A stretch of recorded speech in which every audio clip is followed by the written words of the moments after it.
Good morning everyone. कल हमने जो सीबीएसई के प्रैक्टिस क्वेश्चंस आए थे उसको स्टार्ट किया था, क्योंकि वो थोड़े से डिफरेंट है लीक से हट के। जो अभी तक पेपर्स शेयर किए हैं, सैम्पल पेपर्स और जो हमने प्रैक्टिस पेपर करे हैं, उनमें थोड़ा सा लेवल इसके कंपैरेटिवली लो था। तो बट ये सारे क्वेश्चन सारे के सारे इसी पैटर्न में नहीं आने वाले पेपर, पहले ही मैं बता दूं। ये प्रैक्टिस क्वेश्चन दिए हुए हैं कि इस टाइप के क्वेश्चन आ सकते हैं अप टू सब एक्सटेंट। ठीक है, तो हमें इन क्वेश्चंस को प्रैक्टिस करनी पड़ेगी। तो कल हमने फर्स्ट 10 क्वेश्चंस किए थे, आज हम रिमेनिंग क्वेश्चंस डिस्कस करेंगे। तो क्वेश्चन नंबर 11 जो है, even though it is from the deleted part. ये जो क्वेश्चन है ये rate of change of quantities यानी चैप्टर नंबर 6 का जो डिलीटेड पार्ट है उससे है। बट क्योंकि सीबीएसई इन पहले ही बता चुका है कि डिलीटेड पार्ट भी हमें डिस्कस करना है, तो फॉर सेफर साइड हम इसको कवर अप कर लेते हैं। क्वेश्चन बहुत आसान है, डिफिकल्ट नहीं है, एक बार हम समझेंगे तो बहुत आसान रहेगा। यहाँ ये कह रहा है कि एक सॉलिड स्फेयर है हमारे पास, solid sphere of gold is being melted. हमने क्या किया, एक स्फेयर है जो गोल्ड का, उसको हमने मेल्ट किया और इस तरह से किया कि उसकी रेडियस डिक्रीज होने लग गई। ठीक है, कम होने लग गई। When its radius is 1 centimetre, the rate of change of the volume is this. यानी रेट ऑफ चेंज का मतलब चेंज इन वॉल्यूम। यानी वो कहना चाहते हैं कि वॉल्यूम में जो चेंज आ रहा है वो हमारा आ रहा है -2 सेंटीमीटर क्यूब पर सेकेंड। माइनस इसीलिए लगाया क्योंकि ये डिक्रीज हो रही है, वो कह रहा है। और रेडियस उस मूवमेंट पे जब डिक्रीज हो रही है तो हमें निकालना है rate of change of surface area, यानी सरफेस एरिया में कितना चेंज आया वो हमें निकालना है। ठीक है, तो बहुत आसान, हम क्या करेंगे, वॉल्यूम का फॉर्मूला लिखेंगे। वॉल्यूम ऑफ क्यूब होता है 4/3 πr क्यूब। इसका हम डेरिवेटिव ले लेते हैं। तो इसका जब डेरिवेटिव लेंगे, क्योंकि ये टाइम के रिस्पेक्ट में dt दिया हुआ है, कैसे पता चले dt है, क्योंकि पर सेकंड था, तो यानी सेकंड के रिस्पेक्ट में चेंज हो रहा है, यानी टाइम के रिस्पेक्ट में चेंज हो रहा है, इसलिए मैंने dv/dt लिया। तो हम इसको डिफरेंशिएट करते हैं टाइम के रिस्पेक्ट में, तो ये आ जाएगा 4/3 पाई, और आर क्यूब का जो डेरिवेटिव होगा, क्योंकि ये रेडियस वेरिएबल है, क्योंकि रेडियस कम हो रही है, तो ये आ जाएगा dr/dt, और फिर आर का डेरिवेटिव dr/dt। ठीक है, तो 3r² dr/dt। अब मैं सरफेस एरिया की बात करता हूँ। सरफेस एरिया होता है 4πr²। इसको भी डिफ्रेंशिएट किया तो ये आ जाएगा ds/dt इज इक्वल टू 4 पाई, अब कॉन्स्टेंट है इसलिए, और r² का 2r dr/dt। अब हम क्या कर सकते हैं, दो अप्रोच है। या तो हम यहाँ से r की वैल्यू और dv/dt की वैल्यू पुट करके dr/dt निकाल लें, या फिर हो सकता है दोनों इक्वेशन को डिवाइड कर दो आप। ठीक है, और dv/dt 2 दिया हुआ है हमें, है ना, ये हमें 2 दिया हुआ है। तो हम निकालते हैं ज़रा क्या होगा। तो चेंज करते बेटे, यहाँ आ जाएगा, दोनों को मैं डिवाइड करूँगा, इसको और इसको डिवाइड करूँगा, यानी इसके नीचे -2 लिख देते हैं, और इसके नीचे ये 3 से 3 कट जाएगा, 4πr² dr/dt। तो dr/dt भी कट गया, 4 पाई भी कट गया, r से r कट गया, और ये हमारे पास आ गया -4, क्योंकि 2 पर जाएगा ना, -4/r आ जाएगा हमारे पास। और r की वैल्यू हमें 1 दे रखी है, और एक पाई भी बच रहा है। हाँ, ये नहीं, बस ये 1 बच रहा है, तो 1 की वैल्यू मैं यहाँ पुट कर दूंगा, तो मेरे पास ds/dt जो है वो आ जाएगा -4। राइट, ये समझ पा रहे हैं कि मैंने जो r की वैल्यू है वो पुट कर दी, तो हमारे पास आंसर आ गया तो -4। इसका मतलब है सरफेस एरिया जो माइनस है वो बताता है कि डिक्रीज़ कर रहा है, और सरफेस एरिया इसका रेट ऑफ चेंज हो गया हमारे पास 4 cm²/सेकेंड, यानी ऑप्शन नंबर बी हमारी करेक्ट हो गई। तो ये हो सकता है ये नहीं आए, बट फिर भी हमने सेफर साइड के लिए इसको डिस्कस कर लिया। क्वेश्चन नंबर 12 बहुत ही इंटरेस्टिंग क्वेश्चन है। यहाँ पे हमें ग्राफ दे रखा है और बोला गया है कि सेकंड डेरिवेटिव 0 कब होगा। अब आप खुद सोचो एक बार कि अगर कोई पॉलिनोमियल है, कोई पॉलिनोमियल है जिसमें x की पावर n है एग्जाम्पल के लिए, तो इसका जब हम फर्स्ट डेरिवेटिव लेते हैं तो इसका फर्स्ट डेरिवेटिव आता है n इंटू एक्स की पावर n-1। ठीक है, और जब हम सेकेंड डेरिवेटिव लेते हैं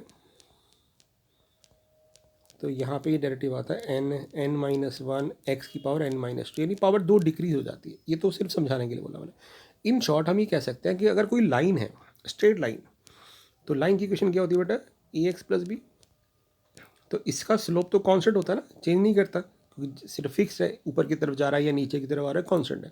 तो जब उस स्लोप का दोबारा डेरिवेटिव लोगे तो 0 आएगा। तो कहने का मतलब है कि अगर किसी लाइन का हम सेकेंड डेरिवेटिव निकालें तो फर्स्ट डेरिवेटिव तो आ जाएगा इसका a, क्योंकि x का डेरिवेटिव 1 और b का 0, और जब इसका सेकेंड डेरिवेटिव लेंगे तो आंसर आएगा 0। तो हम ये देख सकते हैं कि कोई भी लाइन अगर हमारे पास है तो उसका सेकेंड डेरिवेटिव जब हम करेंगे तो 0 आएगा, ये हम समझ सकते हैं। तो मैंने उसी कंसेप्ट से इस ग्राफ को पकड़ा। अब ध्यान से देखो कि हमारी जो लाइन है, मतलब ये जो ग्राफ है, ये क्वेश्चन कह रहा है कि ये किसी फंक्शन का ग्राफ दिया हुआ है, हमें बताना है कि किस सेक्शन में हमारा सेकेंड डेरिवेटिव 0 आएगा।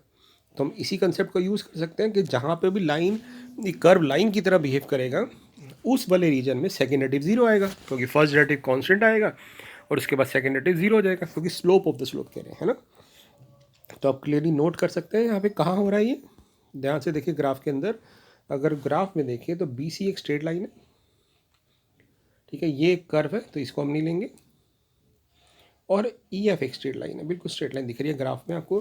तो इन दो रीजन के अंदर जब हम स्लोप निकालेंगे तो कांस्टेंट आएगा और उसका जब डेरिवेटिव लेंगे तो 0 आ जाएगा, यानी सेकेंड डेरिवेटिव 0 कहाँ होगा, बी सी और ई एफ में। तो हम इस कंसेप्ट को पकड़ के इस क्वेश्चन को सॉल्व कर सकते हैं। क्वेश्चन नंबर 30 पे चलते हैं। ये भी वर्ड प्रॉब्लम थी एलपीपी की, हमने क्लास के अंदर की थी ये, बट जनरली बाकी सैम्पल पेपर पे ऐसे क्वेश्चन नहीं थे जिसमें हमें इक्वेशन फ्रेम करनी होती है, बट स्टिल हम करेंगे। हो सकता है ऐसा क्वेश्चन एक्सपेक्टेड हो, आ सकता हो, बट ना क्वेश्चन को पूरा पढ़ने के बजाय आप लिमिटेड पार्ट भी कर सकते हैं कि अगर देख सकें कि वो क्वेश्चन सॉल्व हो पा रहे हैं कि नहीं। जैसे यहाँ पे बोला है कि क्वेश्चन की ऑब्जेक्टिव फंक्शन क्या होगा, तो हम ऐसे देख के बता सकते हैं ऑब्जेक्टिव फंक्शन क्या होगा। हमारा ऑब्जेक्टिव है प्रॉफिट को मैक्सिमाइज करना, क्लियर लिखा है, मैं आपके लेकिन मैं आपको क्वेश्चन पढ़ जाता हूँ दोबारा। यहाँ लिखा है a pharmaceutical company manufacture 2 types of drugs, drug ए और ड्रग बी 2 टाइप के ड्रग्स बनाती हैं। The process involve 2 steps, synthesis and testing, यानी ये दवाई को बनने में 2 स्टेप्स लगते हैं, एक होता है सिंथेसिस और एक होती है उसकी टेस्टिंग। अब यहाँ पे मैं उसको मान लेता हूँ कि ये ड्रग ए है और ये ड्रग बी है, ठीक है। यहाँ पे सिंथेसिस हो रही है और ये टेस्टिंग हो रही है। जैसे जैसे क्वेश्चन बोलता जाएगा हम लिखते जाएंगे। Each lot of drug required 15 man hours, यानी ड्रग ए के अंदर 15 मैन आवर्स फॉर सिंथेसिस लगते हैं, यहाँ पे ये 15 आवर लगते हैं। हालांकि इसका यूज़ नहीं है, बट क्वेश्चन को चेंज किया जा सकता है, इसलिए मैं पूरा बता रहा हूँ। एंड 3 आवर फॉर टेस्टिंग, यहाँ पे 3 आवर लगते हैं ए ड्रग के लिए। Each lot of drug B require 5 hour for synthesis, यहाँ पे 5 आवर लगते हैं बी के लिए। And 2 hour for testing, testing के लिए लगते हैं। For synthesis and testing the maximum man are available per week 390, यानी सिंथेसिस के लिए टोटल वीक में हमारे पास 390 आर है अवेलेबल, और टेस्टिंग के लिए 24 आवर अवेलेबल है। तो क्योंकि ये मैक्सिमम है टाइम है, और क्योंकि हमें यहाँ पे टोटल दे रखा है, तो इसका मतलब इक्वेशन ऐसे बनेगी। तो पूछ रहा है कि, और यहाँ पे दिया हुआ है प्रॉफिट जो है ए ड्रग पे 3500 का प्रॉफिट है,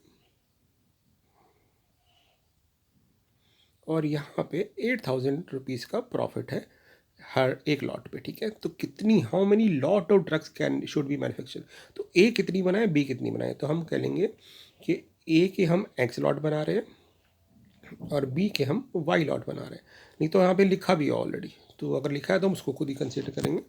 तो अगर ए के एक्स लॉट बना रहे हैं बी के वाई, तो इक्वेशन क्या बननी चाहिए अगर हम इस पूरे क्वेश्चन को सॉल्व करना चाहते हैं, 15x, क्योंकि एक लॉट में 15 घंटे लगते हैं, तो एक्स में 15x, ये हो जाएगा 5 है। और ये टोटल जो टाइम है, ये टोटल टाइम 390 को क्रॉस नहीं करना चाहिए, क्योंकि हमारे पास मैक्सिमम वो है। फिर अगला 3x प्लस 2y, और ये टाइम 24 से लेस होना चाहिए, और क्योंकि x और y क्वांटिटी है तो ये इससे बड़ी होनी चाहिए। और ये कह रहा प्रॉफिट है, तो 3500 रुपये एक लॉट पे लग रहा है प्रॉफिट, तो x पे लगेगा 3500x, और एक लॉट पे लग रहा है 8000, तो y पे लगेगा दिस। इसको हमें मैक्सिमाइज करना है। तो ये तो हमारा हो गया पूरा क्वेश्चन सॉल्व। अब इसको हम ग्राफ बना के कर लेंगे, बट क्योंकि क्वेश्चन में सिर्फ ऑब्जेक्टिव फंक्शन बोला है, और मैंने स्टार्टिंग में बोला था कि अगर आप क्वेश्चन का पार्ट खुद ही सेलेक्ट कर पाओ, देख पाओ कि भी क्या पूछा है, तो हम सीधा इस पे जा सकते हैं। बट क्योंकि मुझे पूरा क्वेश्चन समझाना था इसलिए मैंने सॉल्व किया, अदरवाइज़ आप खुद भी ढूंढ सकते थे कि प्रॉफिट मैक्सिमाइज़ करना है, यानी हमारा ऑब्जेक्टिव क्या है, हमारा एम क्या है, प्रॉफिट को मैक्सिमाइज़ करना। तो वो सिर्फ इसी लाइन से हम पकड़ रहे थे, तो इसी को सॉल्व करते तो डायरेक्टली पता चल रहा था कि हमारा option number D is the correct answer. तो ऑब्जेक्टिव फंक्शन हमारा क्या हो जाएगा ये, और इसको हमें मैक्सिमाइज़ करना है, ठीक है। तो ये एलपीपी का क्वेश्चन था। अगला क्वेश्चन की बात करते हैं। ये कह रहा है कि इस सेट पे इन गिवन रिलेशन में से इक्विवेलेंस कौन सा है। तो अब कोई भी रिलेशन इक्विवेलेंस कब होता है, जब वो रिफ्लेक्सिव होता है, सिमेट्रिक होता है, और ट्रांजिटिव होता है, ठीक है बेटा। तो पहले वाला जो रिलेशन है वो परफेक्ट एग्जांपल है, क्योंकि हमने ये क्वेश्चन भी किया हुआ है कि स्मॉलेस्ट इक्विवेलेंस रिलेशन कौन सा होगा, तो हम कहते हैं कि भी जिसमें ए बी बी सी सी आ जाए तो उसको हम कहते हैं स्मॉलेस्ट इक्विवेलेंस रिलेशन। तो हम तो क्वेश्चन को यहीं पकड़ पाए कि भी यही हमारा आंसर होगा। बट हम बाकी भी ऑप्शन एक बार हम चेक कर लेते हैं, ताकि क्योंकि इस पेपर में ना बहुत सारी मिस्टेक्स हैं, तो एक बार देख लेते हैं ताकि हमें एग्जाम में ही पता चले, ठीक है ना। क्योंकि ये क्वेश्चन ऐसे भी आ सकता है कि कौन सा इक्विवेलेंस नहीं है, तो फिर हम क्या करेंगे। तो देखो सेकंड वाला जो पार्ट है वो इक्विवेलेंस क्यों नहीं है पता है आपको, सोच के देखो। क्योंकि वो उसमें 99 नहीं है, तो अगर 99 नहीं आ रहा तो इसका मतलब ये रिफ्लेक्सिव ही नहीं है, तो बेसिक कंडीशन ही हट गई, तो इसलिए ये रिफ्लेक्सिव नहीं माना जाएगा। अगले वाले में देखते हैं, 1 1 है, 4 4 है, 9 9 है, रिफ्लेक्सिव तो है। सिमेट्रिक देखिए 9 1 1 9 है, 1 4 4 1 है, ठीक है। यहाँ तो सिमेट्रिक भी लग रहा है, बट ये ट्रांजिटिव है कि नहीं, नहीं लग रहा। ट्रांजिटिव क्यों नहीं लग रहा कि अगर मैं कॉन्जिक्यूटिव पेयर देखूँ, ये 9 1 और 1 4, तो ये कॉन्जिक्यूटिव पेयर है मेरे पास, 9 1 भी आ रहा है और 1 4 भी आ रहा है। तो ट्रांजिटिव होने के लिए मेरे पास 9 4 होना पड़ेगा, और 9 4 इसके अंदर नहीं बैठा है, तो ये ट्रांजिटिव नहीं है, तो इसलिए इसको नेगलेक्ट कर देंगे। अगला वाला देखते हैं क्यों नहीं है, 1 1 है, 4 4 है, 9 9 है। उसके बाद बट अगर हम ध्यान से देखिए ये सिमेट्रिक नहीं है, क्योंकि 1 4 का 4 1 आ रहा है, 9 4 का 4 9 नहीं है, तो ये सिमेट्रिक नहीं है। क्योंकि इक्विवेलेंस के लिए रिफ्लेक्सिव भी होना चाहिए, सिमेट्रिक भी होना चाहिए और ट्रांजिटिव भी। तो ये रिफ्लेक्सिव था, सिमेट्रिक नहीं था, तो हमने वही रोक दिया। तो हम कहेंगे सिर्फ हमारा फर्स्ट वाला पार्ट हमारा क्या है, रिफ्लेक्सिव भी है क्योंकि 1 1 4 4 9 9 आ रहा है, सिमेट्रिक भी है क्योंकि 1 1 का रिवर्स 1 1 होता है, 4 4 का 4 4 9 9 का 9 9, मीन्स ये सिमेट्रिक भी है और ट्रांजिटिव भी है क्योंकि कोई हमें कॉन्जिक्यूटिव पेयर नहीं मिल रहा। तो ये हमारा आंसर हो जाएगा बेटा। अब चलते हैं 15 क्वेश्चन पे। क्वेश्चन को ध्यान से पढ़ना, कोई डिफिकल्ट नहीं है। ये कह रहा है कि इस कर्व पे अगर हम नॉर्मल खींच रहे हैं इस पॉइंट पे, यानी x को 5 और y को 7 पुट करके नॉर्मल खींच रहे हैं, तो वो एंगल बना रहा है π/4 x एक्सिस के साथ, ठीक है। और हमने पढ़ा हुआ है बेटा कि कोई भी लाइन अगर x एक्सिस के साथ थीटा एंगल बनाती है तो उसका स्लोप होता है tan थीटा। तो इसका मतलब हो जाएगा कि स्लोप ऑफ नॉर्मल जो हो जाएगा वो हो जाएगा tan π/4। tan π/4 मतलब 1, यानी स्लोप ऑफ नॉर्मल 1 दे रखा है, ठीक है। बट हमें ये भी तो पता है कि अगर कोई फंक्शन y = f(x) होता है और हम इसको डिफ्रेंशिएट करते हैं d/dx, तो स्लोप ऑफ नॉर्मल क्या आता है, स्लोप ऑफ नॉर्मल होता है नेगेटिव रेसिप्रोकल ऑफ दिस, यानी स्लोप ऑफ नॉर्मल यहाँ से क्या निकल जाएगा, -1/f'(x), यानी ये हमारा 1 के इक्वल होना चाहिए, क्योंकि मैंने इस स्लोप ऑफ नॉर्मल को जो हमने एंगल से निकाला था उसके इक्वल रख दिया। तो हमारे पास f'(x) क्या आ गया, f'(x) आ गया -1। और ये जो डेरिवेटिव है ये कहाँ होता है, जिस पॉइंट पे नॉर्मल बना रहे हैं, ठीक है ना। तो यहाँ पे जो डेरिवेटिव होता है वो उस पॉइंट पे होता है x0 पे, और वो हमें दे रखा है x5 है। तो इसका मतलब हम क्या निकाल रहे हैं कि डेरिवेटिव हम निकाल रहे हैं x की वैल्यू 5 पे, यानी ये हमारे पास आ रही है -1। और बाई चांस यही पूछा था हमसे कि भी f'5 बताओ, तो हम कहेंगे हमारा आंसर हो जाएगा -1, यानी डेरिवेटिव हमें उस पॉइंट ऑफ कांटेक्ट पे पूछा था और पॉइंट ऑफ कांटेक्ट 5 है, तो 5 पे हमने स्लोप निकाला, कैसे, एंगल से निकाल के इसके कंपेयर कर दिया। तो f'5 हो जाएगा हमारे पास -1। क्वेश्चन नंबर 16 देखते हैं। तो ये तो बहुत ईजी है, यहाँ पे कॉट है, यहाँ कॉस है, तो पहले सेम बनाएंगे ट्राइंगल से। तो कॉट क्या होता है, बेस अपॉन हाइपोटेन्यूज, तो 7 और 24 हो गया। पाइथागोरस ट्रिपलेट से ये 25 आ गया, नहीं तो पाइथागोरस थ्योरम लगा के देख सकते हो कि भी x मान लिया हाइपोटेन्यूज को, तो 7 स्क्वायर प्लस 24 स्क्वायर कर दिया, ये 49 और 576 आ गया, यानी ये 625 हो गया, और 625 का स्क्वायर होता है, तो हाइपोटेन्यूज 25 हो गया। तो हम इसको लिख सकते हैं, इस पार्ट को कॉस इनवर्स। कॉस में ये क्या होता है, बेस अपॉन हाइपोटेन्यूज, यानी 7/25, तो ये कैंसिल आउट हो जाएगा, तो हमारे पास आंसर आ जाएगा 7/25। ऑप्शन नंबर बी करेक्ट हो जाएगी। तो इस तरह से क्वेश्चन कर पा रहे हैं, समझ रहे हैं आप। अब चलते हैं 17th क्वेश्चन पे। ये कह रहा है कि x > 0 y > 0, मीन्स हमें फर्स्ट क्वाड्रेंट में शेडिंग रखनी है। तो इनमें से जब हम शेडिंग बनाएंगे तो किसकी अनबाउंडेड फिजिबल रीजन आएगा, मतलब आंसर तो आएगा, मैंने दोनों में कॉमन तो जरूर होगा, बट अनबाउंडेड होगा। बाउंडेड का मतलब होता है क्लोज्ड, यानी ये वाला रीजन क्लोज्ड है, और अनबाउंडेड का मतलब होता है ओपन, ठीक है। तो हमें ये बताना है कि अनबाउंडेड कहाँ आएगा। ठीक है, तो बनाते हैं फटाफट। अगर आप ध्यान से देखो तो दोनों लाइन, जितनी भी लाइन दे रखी हैं यहाँ पे, x+2y सब सेम है, बस कांस्टेंट वेरी कर रहा है। इसका मतलब क्या है, ये सारी सारी पैरेलल है, क्योंकि हमने पढ़ा था 11th क्लास में कि ax+by=c और ax+by=d, ये दोनों लाइन पैरेलल होती हैं क्योंकि स्लोप सेम आ रहा है इसका।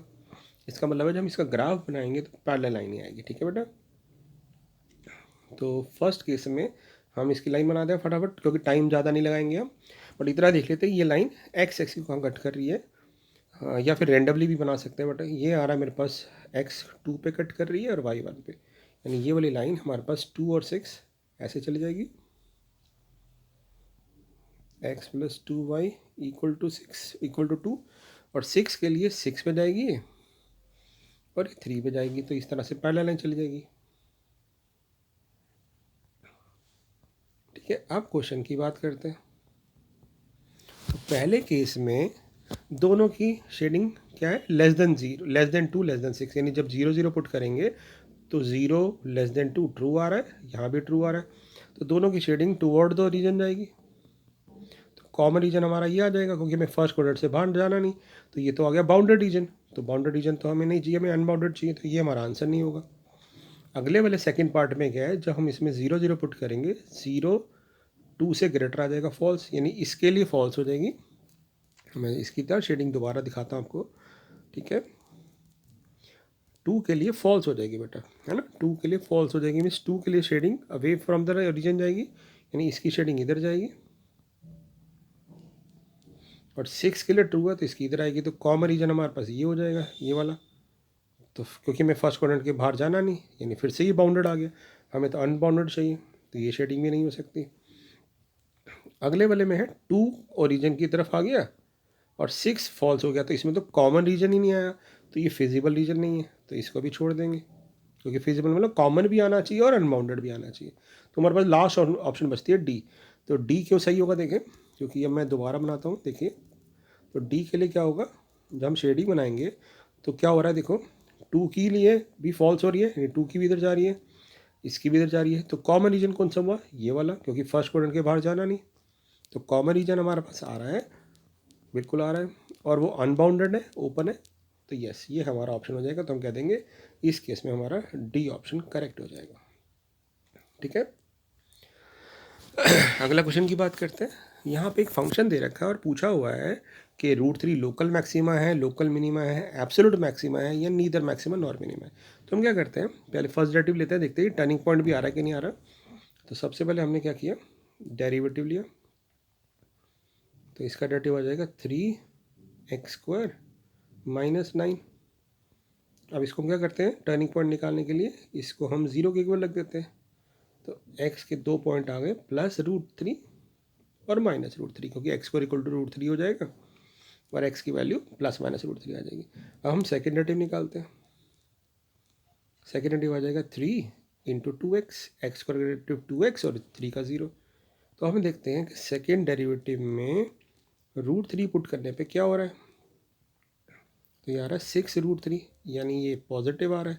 और हमें पता है कि जब हम कोई वाली पॉइंट पुट करते हैं सेकेंड डेरिवेटिव में, अगर वो पॉजिटिव आ जाता है तो होता है case of minima, case of minima. तो इसका मतलब है √3 इज़ ए लोकल मिनिमा, तो ये हमारा पॉइंट ऑफ मिनिमा हो गया। हमसे सिर्फ इतना ही पूछा था। अगर ये नेगेटिव आ जाता तो केस ऑफ मैक्सिमा आ जाता, अगर ये 0 हो जाता तो फिर फर्स्ट डेरिवेटिव टेस्ट पे जाते और उसके बेसिस पे बताते क्या हो रहा है, ये नीदर मैक्सिमा नॉर मिनिमा आ रहा है, ये क्या आ रहा है। क्वेश्चन नंबर 19 बहुत अच्छा क्वेश्चन है बेटा। यहाँ ये कह रहा है कि अगर P = Q² है, तो हम पहले क्या करते हैं, इसको समझने के लिए Q² निकाल लेते हैं। ठीक है, तो Q² मतलब Q को Q से मल्टीप्लाई करेंगे,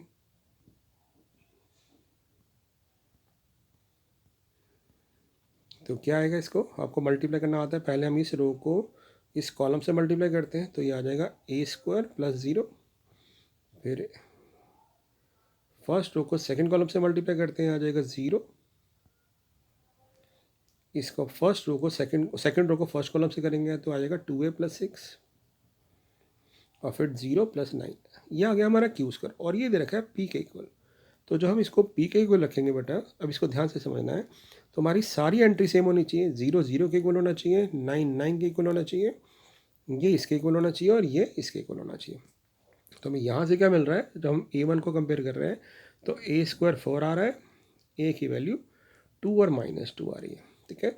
बट जब हम दूसरी इक्वेशन को सॉल्व कर रहे हैं तो हमारे पास आ रहा है 2A + 6 = 8, यानी 2A = 2 और A आ गया हमारा 1। तो ज़्यादातर बच्चे क्या करेंगे, यहाँ पे हो सकता है ये ऑप्शन लगा दे कि ये 2 और -2 यहाँ से आ रहा है और 1 यहाँ से आ रहा है, जबकि ऐसा नहीं है, क्योंकि हमें जब दो मैट्रिक्स को इक्वल रख रहे हैं तो सारी वैल्यू सेम होनी चाहिए। यानी बेसिकली हमें क्या करना है, ऐसी वैल्यू चूज़ करनी है जो दोनों को सेटिस्फाई करे, यानी जो दोनों में कॉमन हो। तो अगर बाई चांस ये 2 और -2 यहाँ आ रहा होता और यहाँ 1 और 2 आ रहा होता तो हम 2 कॉमन ले लेते हैं, बट क्योंकि यहाँ पे कोई भी कॉमन वैल्यू नहीं आ रही तो इसका मतलब है P = Q² कभी भी इक्वल नहीं होंगे। तो यानी ऑप्शन नंबर डी करेक्ट हो जाएगी, क्योंकि हमें कॉमन वैल्यू लेनी जरूरी है। मान लेते हैं उसके पीछे रीज़न एक और है, इसको ऐसे भी समझ सकते हो कि अगर मैं मान लूँ भी A1 है जो इसको सेटिस्फाई कर रहा है, तो यहाँ पे वो 1 सेटिस्फाई नहीं हो रहा क्योंकि 1 का स्क्वायर 4 नहीं है, तो मैच नहीं करेगा। सेम बात ये है कि अगर मैं 2 ले लूँ तो यहाँ सेटिस्फाई हो रहा है, बट वो यहाँ सेटिस्फाई नहीं हो रहा, क्योंकि 2 दूनी 4 और 6 10 हो जाएगा, इधर 8 हो जाएगा। इसका ना कोई भी एक ही वैल्यू सेटिस्फाई नहीं हो रही जिससे ये दोनों बराबर हो जाए, इसलिए हमारा आंसर P और Q² कभी इक्वल नहीं होंगे, option number D. Question number 20 पे चलते हैं। ये कह रहा है कि ये एक प्राइस की इक्वेशन है, ठीक है, P की इक्वेशन यानी P प्राइस है हमारा, वी अब ऑलरेडी। हमें कह रहा है कि प्राइस मैक्सिमम कब होगा वो बताओ, और T टाइम है, मतलब मंथ के अंदर दे रखा है। तो हमें क्या करना होता है मैक्सिमम निकालने के लिए, पहले फर्स्ट डेरिवेटिव लेते हैं। तो हम फर्स्ट डेरिवेटिव ले लेंगे, इसका आ जाएगा 16, ये आ जाएगा 2T, इसको 0 के ऊपर रख देंगे। इसका मतलब फर्स्ट डेरिवेटिव हमारा आ गया 8 पे, यानी जब 8 मंथ होंगे तो हमारा क्रिटिकल पॉइंट आएगा। फिर हम सेकेंड डेरिवेटिव लेते हैं, सेकेंड डेरिवेटिव क्या आएगा, 16 का डेरिवेटिव 0, 2T का -2, तो सेकेंड डेरिवेटिव -2 आ गया। सेकेंड डेरिवेटिव -2 का मतलब केस ऑफ मैक्सिमा, और मैक्सिमा कहाँ आता है हमेशा, क्रिटिकल पॉइंट पे। इसका मतलब है ये जो P है, P क्या है हमारा, प्राइस। प्राइस मैक्सिमा कब हो रहा है, जब हमारा T 8 मंथ है, 8 महीने में प्राइस मैक्सिमम हो जाएगा। बट उसने ये नहीं पूछा कि टाइम, उसने पूछा मैक्सिमम प्राइस क्या होगा। तो हम क्या करते हैं, जो पॉइंट पे मैक्सिमम आया होता है उसको हम उस फंक्शन में पुट कर देते हैं। तो बेसिकली हमें P8 निकालना है, तो हम ये सॉल्व करते हैं बेटा, 16 × 8 -8² + 8। तो ऐसे करता हूँ मैं, 8 कॉमन ले लेता हूँ, तो ये आ जाएगा 16 - 8 + 1, तो ये आ जाएगा 9 और 8, तो 72 और P रुपीज़ में था, तो 72 रुपीज़ हमारा मैक्सिमम प्राइस हो गया। और कब आया, जब 8 महीने थे। हो सकता है ये भी पूछ सकते थे कि भी T कितना होगा, तो हम कहेंगे T 8 हो जाएगा। तो ये है अगले क्वेश्चन से, तो इसको भी रिवाइज करिए। टोटल 50 क्वेश्चन है, जल्दी ही इसको हम डिस्कस कर लेंगे। आप प्रैक्टिस करते रहिए, मैं फटाफट इसके भी सॉल्यूशन अपलोड कर दूंगा, जो डाउट्स होंगे उसको सॉल्व होते रहेंगे, ठीक है। मिलते हैं अगले वाले ट्यूटोरियल में, थैंक यू।